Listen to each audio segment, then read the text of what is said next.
আসসালামু আলাইকুম ওৰহমতুল্লাহি বৰকাতু। আজি আমি পুনৰ এটা নতুন ভিডিঅ' লৈ আহিছোঁ আৰু আজি এই ভিডিঅ'টোৰ যোগেদি আমি শিকিম যদি কোনো ব্যক্তি বা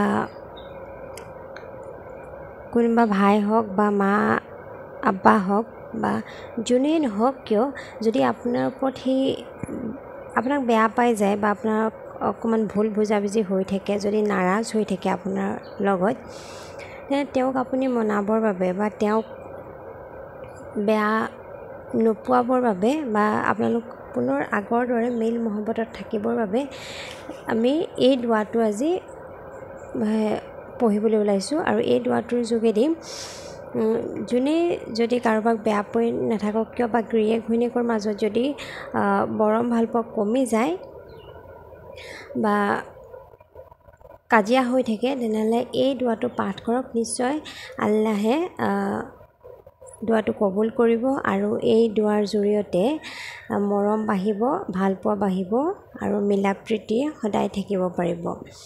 এই দোৱাটোৰ কাৰণে প্ৰথমত পঢ়িব লাগিব, দৰুদ পঢ়িব লাগিব। দৰুদ আপোনালোকে যিটোৱে জানে বা আটাইতকৈ সৰু দৰুদ সাল্লাল্লাহু তাআলা আলাইহি ওয়াসাল্লাম পঢ়িব পাৰে। তাৰপিছত 2 নম্বৰতে আপোনালোকে এটা দোৱা পঢ়িব লাগিব, ফাসায়াক ফিকা হুমুল্লাহু ৱাহুছ সামিউল আজিম ইয়া মুজিবু ইয়া মুজিবু ইয়া মুজিবু। আৰু এই দোৱাটো আপোনালোকে পঢ়িব লাগিব 11 বাৰ। আকৌ মই পঢ়ি দিছোঁ, ফাসায়াক ফিকা হুমুল্লাহু ৱাহুছ সামিউল আজিম ইয়া মুজিবু ইয়া মুজিবু ইয়া মুজিবু। এইটো 11 বাৰ পঢ়িব লাগিব। আৰু তাৰপিছত আপোনালোকে পুনৰ যিটো দৰুদ প্ৰথমে পঢ়িছিলে সেই দৰুদটো পুনৰ 3 বাৰ পঢ়িব লাগিব। তাৰপিছত পঢ়াৰ পাছত আপোনালোকে কি কৰিব যে যিজন মানুহৰ কাৰণে পঢ়িব তেওঁৰ মুখখন বা তেওঁৰ ফেচটো আপোনালোকে মনতে কল্পনা কৰি ল'ব আৰু তেওঁ আপোনাৰ সন্মুখত আছে বুলি ভাবি এই দোৱাটো পঢ়িব।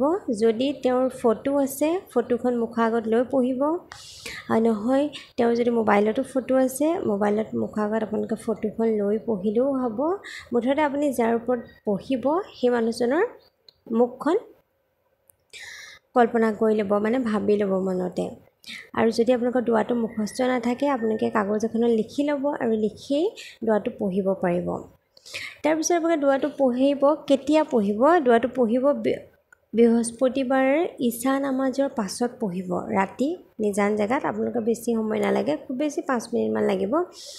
বৃহস্পতিবাৰ ৰাতি পঢ়িব, নামাজৰ পাছত পঢ়িব আৰু এইটো কণ্টিনিউৱাছলি আপোনালোকে 7 দিন পঢ়িব লাগিব। যদি 7 দিন এই দোৱাটো পঢ়ে, নিশ্চয় আপোনালোকে যেনেকৈ বান্ধৰ মাজত নাথাকক কিয় মানুহজন বা মানুহগৰাকী যাৰ কাৰণে আপোনালোকে পঢ়িব, তেওঁ আপোনাক ভাল পোৱা বা আপোনালোকৰ মাজত ভাল পোৱাটো বাঢ়িব। যিয়ে নহওক, লাগিলে মা আব্বা হওক বা আপোনাৰ ভাই ককাই হওক বা গিৰীয়েক ঘৈণীয়েক হওক, বাই ভনী হওক, যোনেই নহওক কিয়, যাৰ মাজতে আপোনালোকে মৰম বঢ়াবলৈ বিচাৰে বা যাৰ অন্তৰত মৰম সৃষ্টি কৰিব বিচাৰে, তেতিয়াহ'লে এই দোৱাটো পঢ়ক আৰু নিশ্চয় আল্লাহ ইয়াৰ ফল দিব বা আপোনালোকে সুফল পাব। আৰু দোৱা কৰিব যাতে আৰু মানুহজনৰ মুখখনৰ ফটোটো মুখখন লৈ মানে কল্পনা কৰি মানুহজনক আপোনালোকে পঢ়িব যে এইজনৰ কাৰণে আপোনালোকে এই দোৱাটো পঢ়িব লৈছে। দোৱাটো কৰি চাওক 7 দিন, নিশ্চয় আপোনালোকে চাওক। আৰু এটা কথা, এই দোৱাটো যদি কোনোবা গিৰীয়েক ঘৈণীয়েকৰ মাজত আৰু এটা প্ৰকাৰ হিচাপে ইয়াক ব্যৱহাৰ কৰিব পাৰে, যদি মৰম বঢ়াবলৈ বিচাৰে, তেনেহ'লে এই দোৱাটো লিখি, যদি মতা মানুহ হয়, তেওঁ যদি নিজৰ টুপিৰ তলত, চুলিৰ টুপি আমি যিটো পিন্ধোঁ, টুপিৰ তলত যদি ভৰাই থৈ দিয়ে, তেনেহ'লে গিৰীয়েক ঘৈণীয়েকৰ মাজত যথেষ্ট মৰম বাঢ়ে।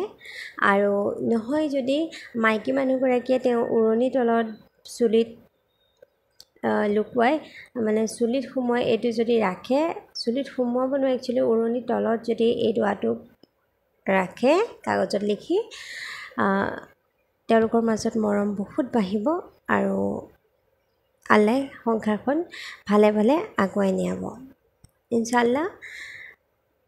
আজিলৈ আহোঁ। আসসালামু আলাইকুম ওয়া ৰাহমাতুল্লাহি ওয়া বাৰাকাতুহু।